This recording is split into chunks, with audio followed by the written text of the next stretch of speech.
Hello लोगोफोर आंनि Raju blog इउट्यूब नायगिरि आरो अनसायगिरि साफ्रोमनिसिमबो आंनि गोसो गोरबोनिफ्राय गुरैयै खुलुमनाय जासिहरनाय थाबाय।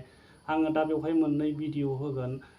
नैबे भिडिअ फार्स्टनि क्लिपआ जाहैबाय सासे बर' लाइमोना ड्राग्स जानायनि मुङाव हमजानाय। इनो नामा ड्राग्स होनायानो इमान मोजां गथ'लै सानालाय महरावबो मायाव खालिया mana udah mana maka ini mata nom zakan dah desimeter ya hei masa akan dulu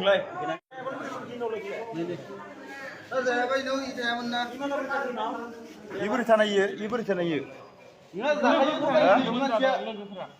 आखाइखौलाय मानिला आखाइखौ नुदायाव ओइ दहाय सोनाव दं आदामोनाव फैयोमोन इसोर नुदाखौ लोगो ओइ हासरानि मा नाम होनदो लोगोआ सोर जायो इसोरा गावसोरनाव बागमाराफोराव सोरबा लिं दं नामा नोङो हासरनिया मा नामलै किशक दा बागमाराफोराव सोरबा लिं दं नोङो बागमाराफोराव सोरबा लिं दङ नों बिजिलायाबा मानि दागैलाय सासेयालाय। आरो नैबे भिडिअ क्लिपआ जाहैबाय बावैसो गुवाहाटियाव जानानै थांनाय साब्रै साबा बर' लाइमोनफोर देहा फालांगि होननानै हमजानायनि मुङावनो मानसि दैथायहरग्रा होननानै हमजानाय सानै बर'नि हमजानायनि नुथाय। मोजां मोनदों समायदोंथ' दासो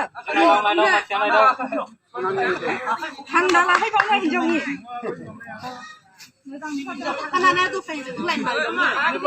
आरो उन्दै उन्दै गथ'फोरखौ बिजनेस खालामहैनो